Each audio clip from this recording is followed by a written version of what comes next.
Good evening. I'd like to welcome you to the August 9th meeting of the Jefferson County Board of Education. Thank you very much for being here the night before the first day of school. So we're very excited, and we're going to be concise with our meeting tonight because there will be people out as early as 4:30 and 5 o'clock in the morning. This afternoon at 4 o'clock, we had work sessions that dealt with communications and community relations update, discussion of the board development, and revisions to board policies. Then we had the wonderful honor to have dinner with our new principals and principals with new assignments.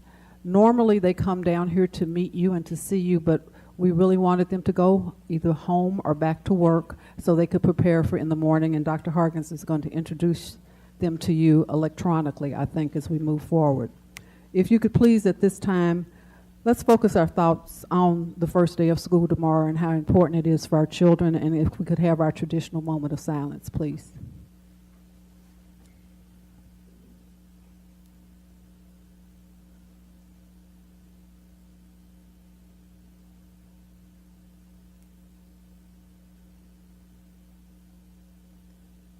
Please stand for the Pledge of Allegiance.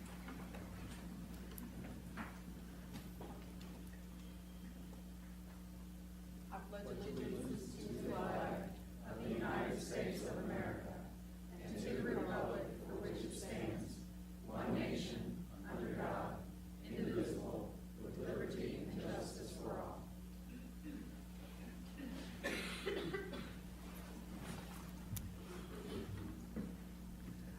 Board Member Stephanie Horn will read our vision statement. All Jefferson County public school students graduate prepared, empowered, and inspired to reach their full potential and contribute as thoughtful, responsible citizens of our diverse, shared world. Thank you, Board Member Horn. Before we go forward, I am going to ask Terry Robinson to be next, but I forgot to say in starting that I am Diane Porter, the Vice Chair of the Board, and our Board Chair, David Jones, is unable to be with us this evening. He had a medical procedure this morning. He's fine. He looks forward to seeing you at the next meeting, and he wishes everyone a great first day of school. I told the principals upstairs that he missed the principal function, so I know that he's going to come back with some idea and thought as to how we can do that again and press replay, so we will have the opportunity to see the principals again. But he will see you at the next meeting. Thank you so much. Just wanted to share that information because I am not the chair. I'm the vice chair, and honored to serve chairing the meeting tonight. Ms. Robinson. Dr. Harkins, Board Vice Chair Diane Porter, and members of the Jefferson County Board of Education. This evening, we have the honor of introducing our distinguished new principals and principals with new assignments. Principal leadership is essential to the educational success of Jefferson County Public School District students. These principals have successfully completed all requirements and have been selected to serve in the important role of principal. Principals in Board District 1, represented by Vice Chair Diane Porter, are Kathy Bosmer, Principal, Brackenridge Franklin Elementary School; Kimberly Jones, Principal, Kennedy Montessori School. Principals in Board District 2, represented by Board Chair David Jones Jr., are Lakita Clay, Principal, Chenoweth Elementary School; Sarah Hitchings, Principal, Wagner High School; Dr. Thomas Aberly, Interim Principal, Highland Middle School; and Richard Giddy, Acting Principal, Atherton High School. Principals in Board District 3, represented by Board Member Stephanie Horn, are Allison Vitito, Principal, Norton Commons Elementary School; Heather Moss, Principal, JCBE State Agency Schools. Principals in Board District 4, represented by Board Member Chuck Haddaway, Laura Dalton, Principal, Stewart 7th and 8th Grade Academy; and Dr. Yolanda Floyd, Principal, Waller Williams Environmental School. Principals in Board District 5, represented by Board Member Linda Duncan, are Amy Allman, Principal, Blue Lick Elementary School; Justin Atkins, Principal, Frazier Elementary School; Clay Holbrook, Principal, Iroquois High School; Michelle Yates, Principal, Lockoff Elementary School; and Beth White, Principal, Medora Elementary School. Principals in Board District 6, represented by Board Member Dr. Lisa Willner, are Robert Falk, Principal, More Traditional School, and Siobhan Ray, Principal, Price Elementary School. Principals in Board District 7, represented by Board Member Chris Brady, are Stephen Birch, Principal, Fern Creek Elementary School, Dr. Matt Kingsley, Principal, Jeffersontown High School, Darrell Farmer, Principal, Ramsey Middle School, and Ben Pinnock, Principal, Wilt Elementary School. Dr. Hargens and members of the Jefferson County Board of Education, this concludes the introduction of our new principals and principals with new school assignments. Thank you. Thank you, Ms. Robinson. At this time, I will accept a motion to receive the recognitions. Mr. Brady, seconded. Mr. Haddaway, all those in favor? Motion passes unanimously. Thank you very much. Now we would like to have a vote to approve the meeting agenda. Is there a motion to approve the meeting agenda? Mr. Brady, second. Mr. Haddaway, all those in favor? Motion passes unanimously. Thank you. Approval of the minutes from the previous meeting. There a motion to approve the minutes of the July 26th regular board meeting. Mr. Haddaway motions, seconded by Ms. Horn. All those in favor? Motion passes unanimously. Thank you. Dr. Hargens, the superintendent's report, please. Thank you, Vice Chair Porter and members of the board, for the opportunity to present the superintendent's report. Let me begin by saying happy 16-17 school year. As I've visited schools in the past weeks, it is clear how hard our employees have worked to prepare for the arrival of our students. I applaud everyone's work. I would like to begin by reading some advice from for the new school year from a young writer at the Americana Community Center. This writer writes, "Dear young person, start taking good actions to make your life better and have a good future. Start learning about history, about life, and learn about other cultures. Take future actions like start reading books, newspapers, or even watch the news, because all this stuff will help you in your life. Life is a chance, and you should try to do your best to reach your goals. Growing up with an education is wonderful in life. I wish you to understand what you should do when you are young." And that's from Nargis A. On tonight's agenda is a contract to provide training called UKURU, the least resistance approach to crisis intervention training. And that training will be given to 60 participants for initial user level training and 4 participants for train the trainer certification. In June 2016, 3 JCPS employees attended an information session in Frankfurt on this system, a restraint-free crisis management system. This system provides staff additional tools and strategies to use with students before resorting to restraint and seclusion techniques. The philosophy of UKURU is to use a comfort versus control approach with students, emphasizing the need to become behavior detectives to determine the cause of behavior. This trauma-informed care approach takes de-escalation to the next level, and over time can dramatically decrease the number of restraints utilized. From this information, JCPS staff developed a proposal to pilot this program in 4 schools this year: Waller, Benet, Western Day Treatment, and Kenwood Elementary. Data will be kept throughout the year and analyzed to see the impact of using this approach. UKURU's system believes it is better to avoid a violent act than to block it. It is better to block a violent act than to move toward it and try to stop it. It is better to block with a soft protective object than with a body part. So Grafton reduced restraints and client-induced injuries over the period of 2005 to 2014. Grafton School saved a total of $14 million in reduced staff turnover workers' compensation savings, and lost time. So that contract will be presented to the board for approval on the consent agenda.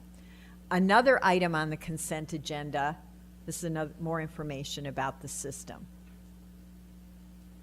Another item on the consent agenda is funding from the Keenan Charitable Trust for the Males of Color initiatives. JCPS, we're proud to say, received $180,000 to bring to scale nationally recognized initiatives for males of color. Programs and initiatives like Coding at the Beach, Males of Color Celebration, University of Louisville Cards Program, Equity Institutes, Gifted Boys Advanced Program Initiative, and others were instrumental in JCPS receiving this grant. Dr. Marshall will speak at the National My Brother's Keeper Summit about the work that is happening right here in JCPS. And part of his dissertation was titled Teacher Responsiveness, a qualitative examination of engaging African American males. And that actually will be part of a book that focuses on educational equity. I'm proud to say that JCPS has more African Americans in the advanced program than ever before, and black male volunteerism has increased over the last few years. Decade-old programs like the Street Academy and ACES are improved and larger. Under the leadership of Drs. Munoz and Marshall, more male students of colors have enrolled in advanced program classes. And let's not forget the nationally known elephants that National My Brother's Keeper officials handed out to urban districts throughout the nation. The original elephant, of course, sits right here in JCPS. So we've earned this grant not to start the work, but to continue the great work that is already underway.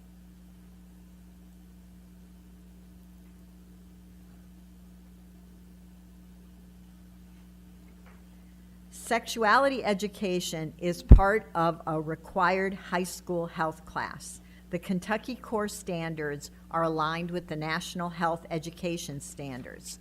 Specifically, the standards say, students will understand that decisions regarding sexuality have short and long-term consequences and responsibilities. Students will understand the importance of assuming responsibility for personal health behaviors by explaining how decision-making relates to responsible sexual behavior. For example, abstinence, preventing pregnancy, preventing HIV, STDs, impacts physical, mental, and social well-being of the individual. So those are the standards that are already in Kentucky. So it's critical that we give equal access for mastery of these standards to all of our students. This topic is covered toward the end of the course in the semester or trimester class. So I met with health teachers last week with Dr. Suzanne Wright and specialist Donna Benton to create a 4-step plan. Number 1 is to make sure that we're all aware of the standard. Number 2 is to survey health educators for a list of resources that align with the standards. Step 3 is to create a curriculum map that includes the best practice resources that teachers can use to design lessons. And 4 is to provide required training for all health teachers prior to this unit being taught. So we will keep the board updated. The other thing this group is doing is they're exploring policies. And we'll bring forward to the board a policy regarding sexual education or sexuality education. So this is kind of late breaking news, but I've got to talk about it. So proud of HR and the principals. This year, approximately 400 teachers were hired for the 16-17 school year. 27 vacancies remain, but all classrooms tomorrow, as promised, will be covered by a resource teacher, an instructional coach, or a preferred sub. We had 15 resignations in the last 2 days before school even started.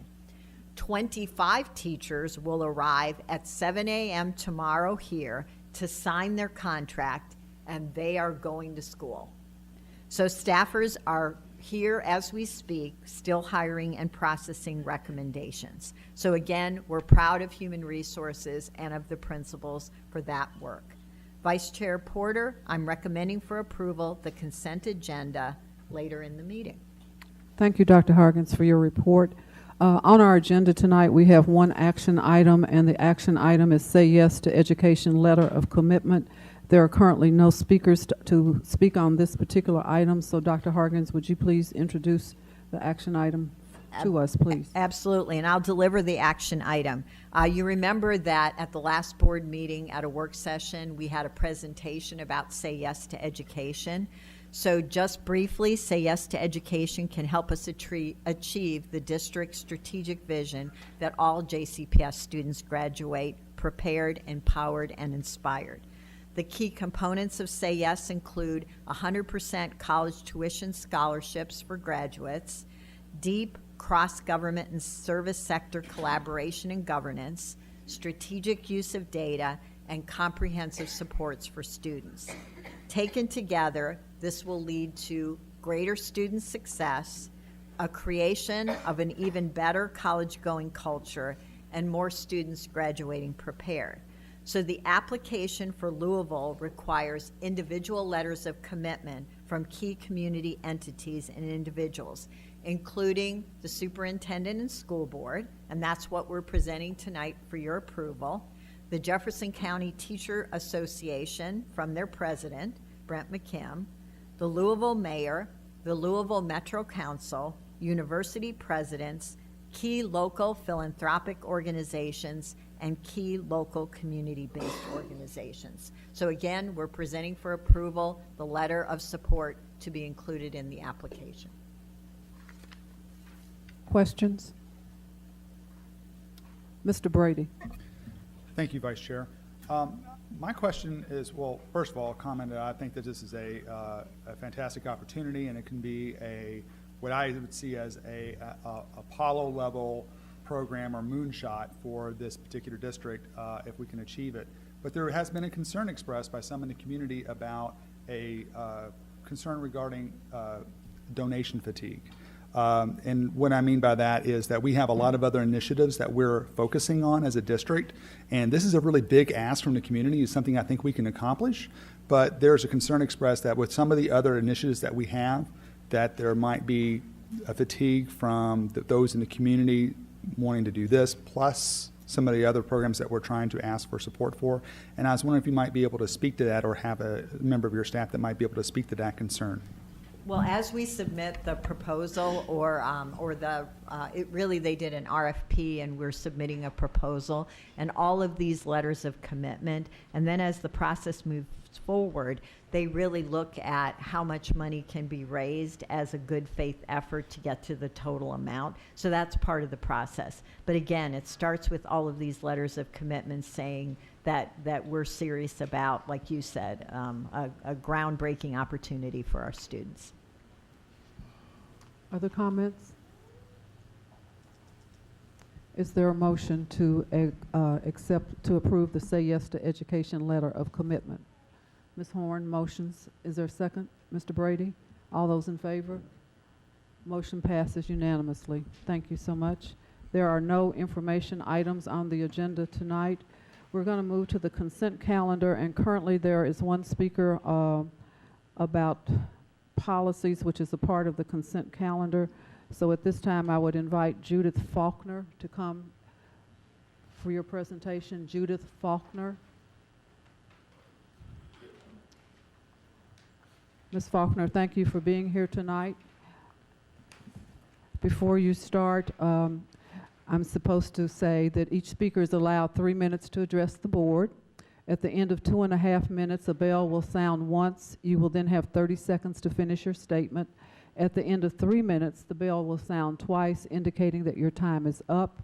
The superintendent will look into the speaker's issues and, if necessary, represent the board in following up on recommended action to the board. Thank you again for being here tonight. Thank you. Good evening, members of Jefferson County School Board. I'm here tonight as a member of the executive committee with the Fairness Campaign to simply say that we were disappointed that the hair policy, rife with institutional racism, existed in the first place. We hope that everyone involved will give much more thought to discriminatory policies on discipline, the use of restraint, and suspension. We hope that any policy will be fair for everyone, regardless of race, religion, gender, gender identity, sexual orientation, and disability status. We must be inclusive of all children. We must encourage them to be the best that they can be. And we absolutely must remember that diversity is our greatest strength. Thank you. Thank you.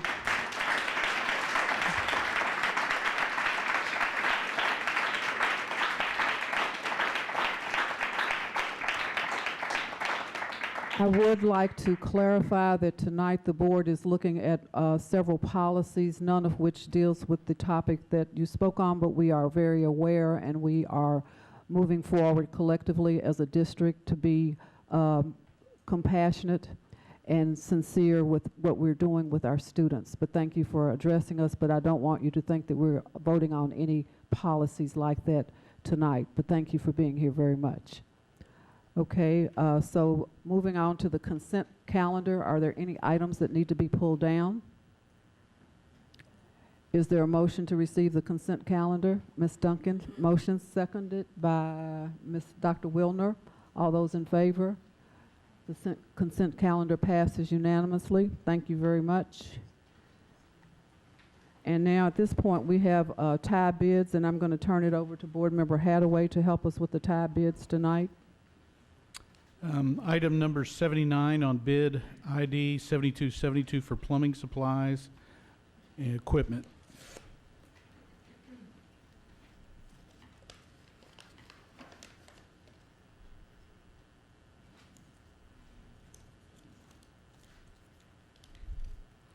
Plumb Master Incorporated. Item number 143 on bid ID 7272 for plumbing supplies equipment, another line item.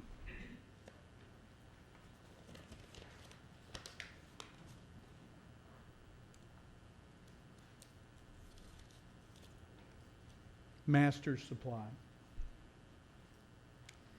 Is there a motion to accept the tie bids? Mr. Brady, seconded by Ms. Horn. All those in favor? Motion passes unanimously. Thank you very much. Moving on to the board planning calendar, discussion on the board planning calendar. Ms. Duncan.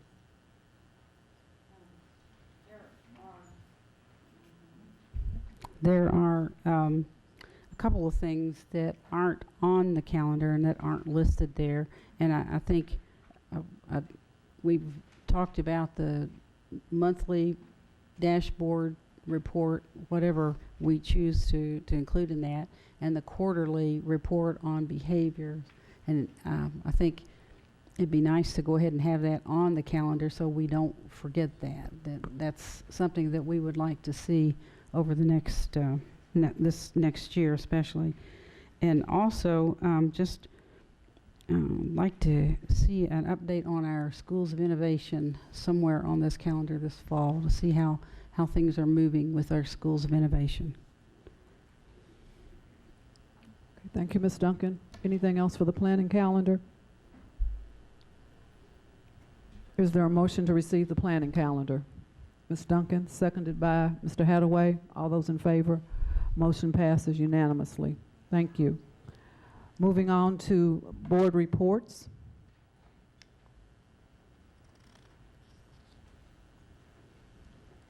Dr. Willner. I've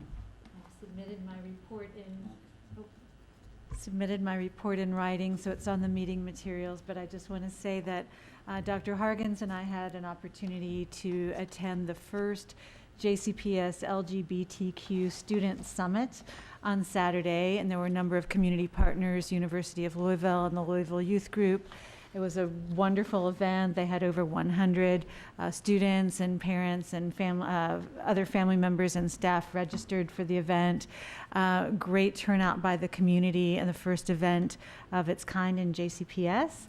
One of the things we learned was how far ahead we are of cities, including some of the larger metropolitan districts, in partnering with an organization like the Louisville Youth Group.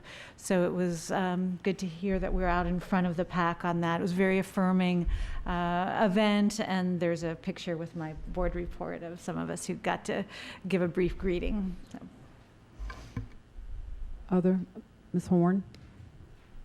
I've had the opportunity to serve on it's the steering committee for the City of Louisville Arts Master Plan. Suzanne Wright and I are serving on that committee, and it's been really interesting. Education was chosen among all the topics as one of the 3 topics to focus on. So there's a work group that's been set up, and meetings are starting to occur related to that. They got a lot of feedback from the community, and they actually broadened the feedback to get more feedback from other areas of the county that were not, we didn't hear from. So I think it'll be interesting to see what happens, with the focus on education and the arts. So it's kind of exciting, and I'll just keep you appraised of when the reports start coming out. Other reports? I had the opportunity to be there Saturday also and sat in on the student discussion group in the afternoon, and also heard a wonderful presentation from Dr. Shauna Stinton. So I'd like to give her a shout out to say what a good job she did on presenting about SBDM and avenues for bringing things before the school administration. It was wonderful to be in the circle with the students to listen. They had good information, and I thank JCPS for having the first year of that, and I look forward to next year's conference as well. So it was a great honor to be there. If there are no other board reports, we will move on to persons requesting to address the board on non-agenda items. And currently there are 6 speakers on non-agenda items. Before we start with the speakers, I'll read through the context again. Each speaker is allowed 3 minutes to address the board. At the end of 2.5 minutes, a bell will sound once. You will then have 30 seconds to finish your statement. At the end of 3 minutes, the bell will sound twice, indicating that your time is up. The superintendent will look into speakers' issues and, if necessary, present the board in following up or recommend action to the board. So starting with our speakers on non-agenda items, Ms. Lenora Moore. Ms. Lenora Moore. Ms. Lenora Moore. Our second speaker is Mr. Philip Setters. Mr. Philip Setters, thank you for being here this evening, Mr. Setters. Thank you.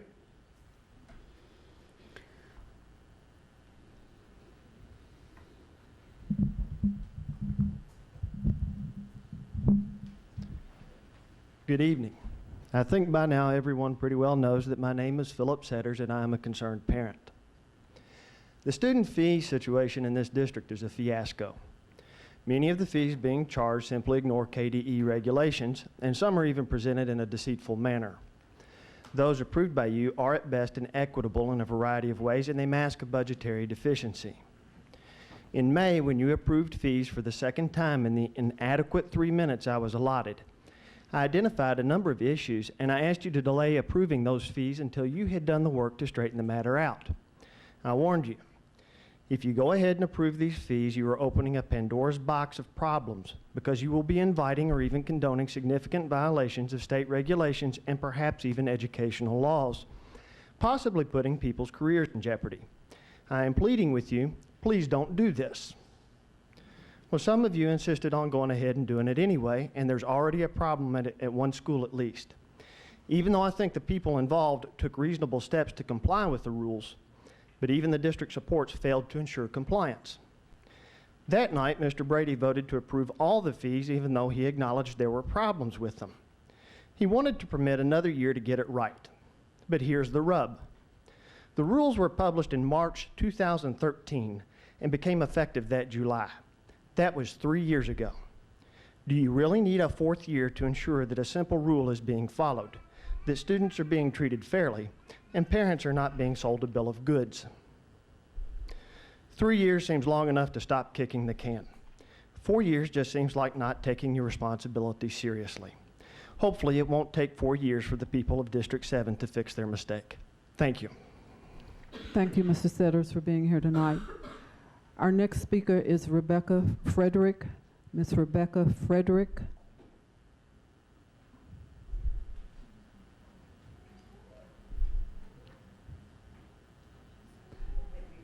That's okay. Thank you, Ms. Frederick, for being here tonight.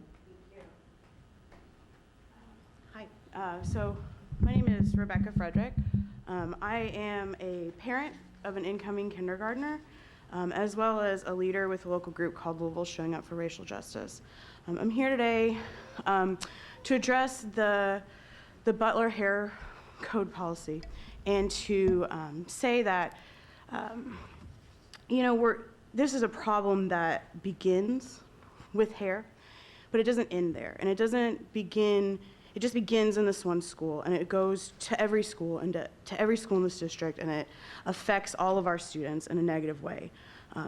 When we are cultivating an environment where those that are most marginalized are continuously marginalized by our systems that are structured or our systems that are supposed to be structured to support them and to lift them up in an equitable way, we're creating, we're sending these kids out into the world in a way that they're not ready.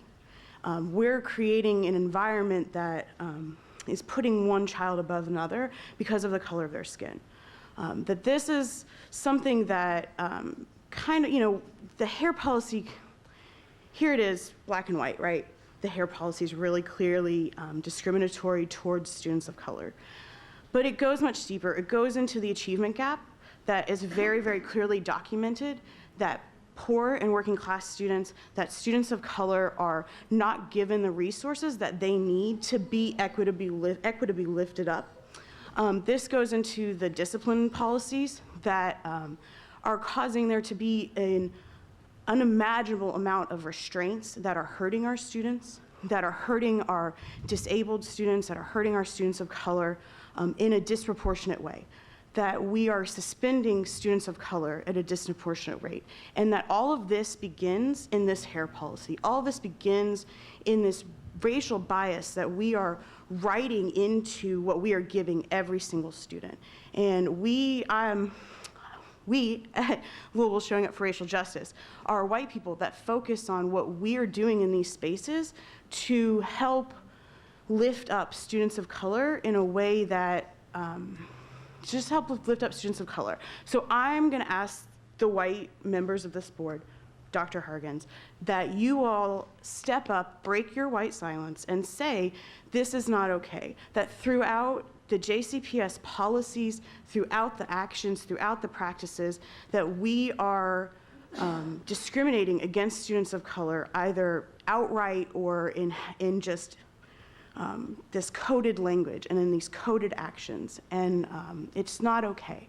And we need to be cultivating an environment as parents, as students, as educators, as caregivers, where every student is able to learn in dignity, with equitable resources, with redistribution of what we have. Thank you. Thank you, Ms. Frederick, for being here tonight. Our next speaker is Gay Edelman. Gay Edelman is our next speaker.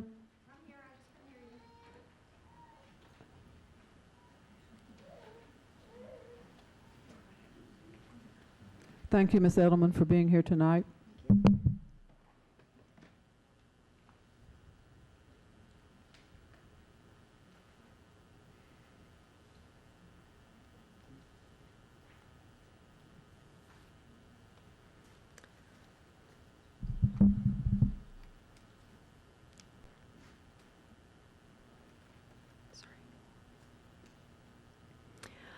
Good evening, dear JCPS. My subject tonight is Fool Me Thrice. I don't know how many times I've been fooled. Actually, I know it's been at least more than 3, but you know how the joke goes, fool me once, shame on you. Fool me twice, shame on me. What happens when you're fooled 3 times, 4 times, 5 times, 100 times? At what point do you take things to the next level? I'm going to give you 3 examples of times that I've been fooled. The first one pertains to my son's school. Ever since I set foot in that school, I recognize the gold mine that it is. And I've been trying, my background is marketing, so I've been trying for the last 3 years to help recruit students to that school, because we're a priority school, we're a failing school. One way to change our scores is to recruit students to the magnet and help grow the scores. And every single year, I've had obstacle after obstacle after obstacle thrown at my feet. I sent an email to all of you last week with some of my concerns, and Dr. Hargens, I appreciate your response. Linda, I appreciate your response. Dr. Hargens wrote, everyone agrees that Shawnee is a shining star and that it provides a great opportunity for JCPS students. There's a disconnect. Not everyone does recognize that. That's my point. That's what we're trying to do, is change perception. And so if we think that that everyone already recognizes that, then we're not even admitting what the problem is. My second concern is Challenger Learning Center. A year ago, when you voted to allow Kentucky Science Center to operate it, you promised us that the new operator, their proposal said they would fly 150 missions. We flew 150 missions last year, so no interruption in service was the promise. They flew 42, I think it was. So we went to a third of what we had been doing before. And yet we're paying them. We just renewed the budget for $90,000 to pay them, when the reason we cut it was because it was costing us $250,000 without any return. But 8,000 students went through the program. That's a return. Where's the value put on that? There's been no value put on that, and here we are renewing the contract for even more this year, and it sits dark most days. What do we need to do to send all of JCPS's 6th and 7th graders through this investment that we've already made? We spent the $1 million to install it at Shawnee, and it sits dark. Let's put kids back into that program. And the third issue is the hair policy, and you've already heard speakers, and I know it's been talked to death.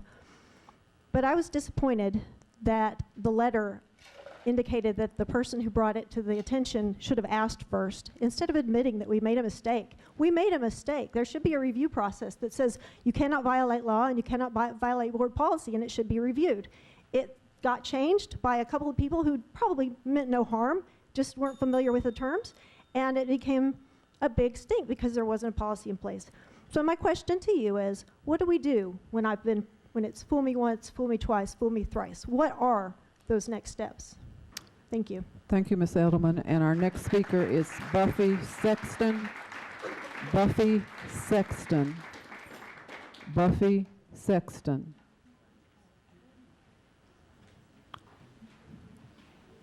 Thank you, Mr. Sexton, for being here tonight. Good evening. Miss Buffy Sexton is unable to be here. My name is Benjamin Geese, and I am requesting her turn to speak, if that is permissible. It's not permissible according to General Counsel. Okay, thank you for your time. I'm sorry. I'm sorry.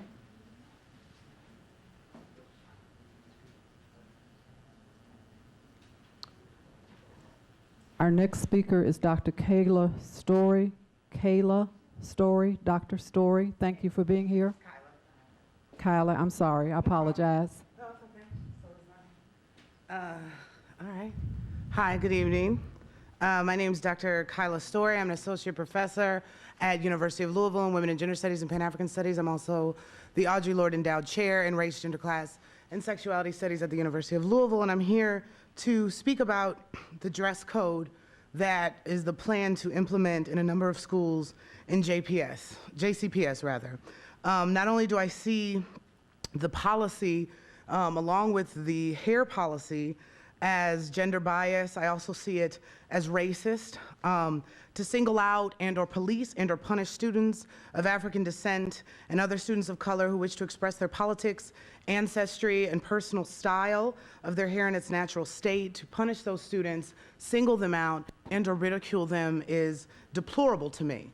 My hair has been locked for the past 11 years, all the while I was in grad school. My decision to lock my hair, and that's the proper term. Dreadlocks is a European colonizer term. When they come to Jamaica and they say that they're dreadful locks, so it's a really pejorative term, and it's extremely problematic to call someone's hair that, right? So my hair is locked, it is not dreadlocked, right? So that's an FYI. I also, in terms of the femphobia, that I see is regulating male students to have their hair limit or short for a number of reasons tends to be, to me, gender policing and also femphobic, which is problematic. As a young person, I went through public school. I grew up in Ann Arbor, Michigan, and I went to public school K through 12. I graduated with my doctorate from Temple University in Philadelphia when I was 27 years old.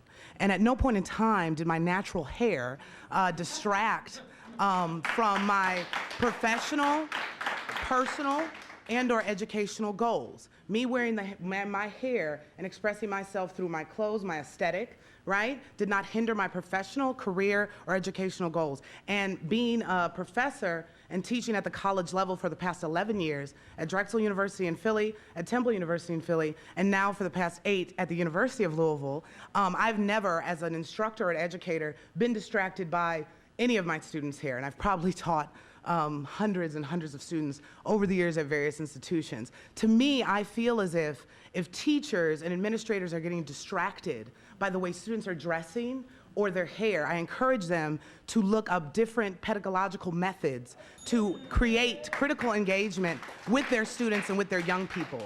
Doing one's hair and wearing one's outfits in certain ways is a form of self-expression, and it's a certain amount of freedom, and I feel like hindering that and suppressing that in a young person is very detrimental to the educational process. Thank you. Thank you.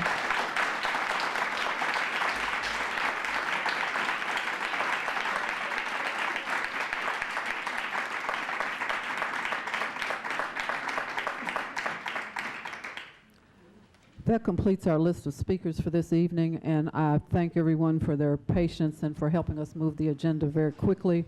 Before, there is no executive session, but before I call for adjournment, because tomorrow is the first day of school, and because once upon a time I was a teacher, each of the board members this evening has received an envelope. So I would, at this time, like you to open your envelope. And in the envelope, you have a piece of paper. And on that piece of paper is a letter. You either have an S, a T, a P, or a C. So what I would like each board member to do at this time is to speak to a positive statement about day one, or JCPS, as we start our school year tomorrow. So if you have something that says an S, you're saying something to a student. If you have something that has a T/S, you're talking to teacher or staff. And if you have something that has a P, you're talking to a parent. And if you have something that has a C, you're talking to our community. Because a lot of time, we spend a lot of time talking about what we're not doing well. And we have a lot of people in our district that show up every day for our students. And I hope that we never lose our focus, because it's easy to be distracted on the many things that come along in life. And I just tried to think of something today at the last minute that we could do to focus on education and what's important to us. And I looked at I'm giving you all time to think about this. So I'm buying time, so but I'm getting ready to run out of it. So I tried to find some quotes about education. Nelson Mandela said, "Education is the most powerful weapon which you can use to change the world." Abraham Lincoln, "The best way to predict the future is to create it." Dr. Martin Luther King, "Intelligence plus character, that is the goal of true education." Marva Collins, "If you can't make a mistake, you can make anything." Dr. Seuss, an authority. You are off to great places. Today is your day. Your mountain is waiting, so get on your way. And I will say, usually I'm the last to speak, but I would like to say, in the spirit of Muhammad Ali, I would ask that we not count the days, but that we make each day count. So at that point, I will turn it over to my colleagues to share, tell us who you're speaking to, and whoever would like to go first. Mr. Haddaway. Two letters? This is two letters. The 2 letters stands for Well, I was teacher going and to speak staff. to both of them. Huh, you can speak to both of them. Okay, teacher and staff. Okay, I thought it was teacher and students. Okay. Teacher, thank you for being here. Thank you for being in the classroom. I look forward to a wonderful year. I want you to know that your profession is the most noble profession that I have seen. You have value in my eyes, and I walk your halls, and I hear your children with excitement learning. I hear your compassion in your voice, and I hear your dedication, long hours that you work to make sure that your children are lifted up in your classroom. I am very, very thankful for you, teacher. Staff, I thank you for working behind the scenes most of the time. I thank you for being there to do whatever it takes to make sure that students have a great learning environment, whether you're cleaning a floor, whether you're putting out food on trays, whatever it is, you are valuable. If you're driving a bus, thank you so much for what you do. You are impacting lives, TNS, that will pay off in the long term. Thank you for what you do, and have a great year. Thank you, Mr. Haddaway. Who would like to go next? Oh, and you do have an opportunity to pass if you want to. I don't want anybody to feel any pressure, so if you don't want to participate, you may pass. Ms. Horn? I have C. And so C, I'm going to change it up a little bit and first direct the community.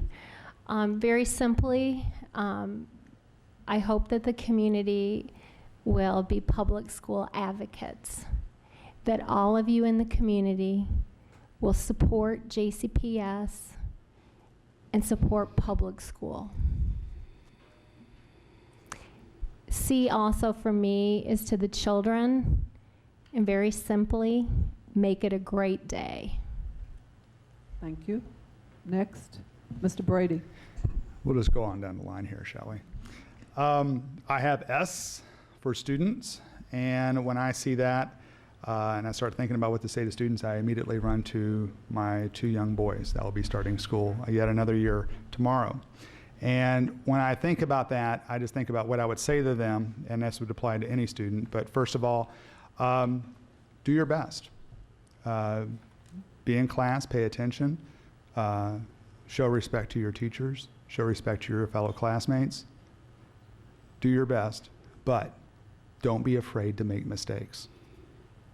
Do what you have to do, make the mistakes, but what you have to learn is, well, what you have to do is learn from those mistakes. And I will promise to students out there and to my own sons that I will do my best, and I will make mistakes. And I have made mistakes, but I try to learn from them. So what is important is that what you learn from those mistakes and what you do afterwards. Do you get back up? Do you dig in and not admit a mistake? Do you try and change course? I would encourage all of our students to take those chances. Don't be risk adverse. Learn from those mistakes and continue on, because that's what's going to build perseverance and grit, and that is what's going to get you through your life well beyond JCPS. Thank you. Next, Dr. Willner. I also have C for community, and Jefferson County Public Schools is fortunate to have an enormous amount of community support. There's broad support for our public schools compared to other large urban districts. And I want to encourage this community to rally behind our students. The word community to me also, it's an inclusive word, that we join in community with one another, and that means all of us. It means our most marginalized students, our most marginalized families, our every student is important. Every member of this community is important, and the children that are in our school system, they're our children. It takes a village, and we are that village, and just want to invite everyone to rally behind the important work that takes place in our schools every day for every one of our students. Ms. Duncan? I have S, so does that mean students or staff? For whichever one it means. It means students. Okay, well, for both, whatever. My advice is to smile and enjoy the challenge. Thank you. Dr. Harkins? I have teacher staff, so for every teacher and staff member, remember that you are the most powerful person in the district, and that you could be and create the moment that a student will remember for the rest of their lives. Thank you. I have a note from Ms. Horn, Mr. Brady, that you were trying to get my attention. Yes, Madam Vice Chair. You had mentioned that there was no need for executive session. However, I'd like to make a motion that this board goes into executive session. The purpose is to discuss negotiation strategies. That would be would include any and all matters incidental to and supplementary to the foregoing. May also be taken up, considered, and acted upon in the meeting. Portions of the meeting will be the meeting will be closed to the public pursuant to KRS 61.810 parentheses 1 parentheses E of the Open Meetings Act. I have to defer to General Counsel because I had no knowledge that you were going to do this this evening. We've done this one other time during a meeting, but because you're doing that, you have the right to do that, but I still need to defer to General Counsel. Brady, there was a discussion about this before the meeting as to whether it's appropriate, given that negotiations at the bargaining table have ended with an impasse, and the process now goes to mediation, fact-finding, and arbitration, as to whether there is anything that the board could properly discuss at this point. My understanding is that the board member can make a motion, and it would be up to the board whether to second that motion or to decide to go into executive session. And you're correct in that respect, that you can make a motion, and the board vice chair can call it for a vote. Is there a second to the motion? Ms. Horn, all those in favor of going into the executive session, would you state the reason we're going into an executive session? To discuss negotiation strategies, which is pursuant to KRS 61.810 parentheses 1 parentheses E of the Open Meetings Act. And if I understand you correctly, Mr. Mellon, that because we are not in negotiations, we're currently gone to mediation, and at this point that discussions are not being held, that it's still at the level of mediation. Is that correct, before we go back to the arbitrator? Am I correct? That's correct. It's going to mediation first, then fact-finding, and then arbitration. If the motion passes, we can go into executive session, but we can discuss at that point what we can properly discuss and not discuss. Okay, we have a motion and a second. All those in favor of going into executive session, would you please indicate by raising your hand? Those opposed? At this time, we will go into executive session. I would like to give everyone here the opportunity to leave because tomorrow is the first day of school. And thank you for being here tonight. I wish for everyone a successful first day of school. You're welcome. But I'm sure. The only thing is, Frank said we can't talk about negotiations because we're not in negotiations now. So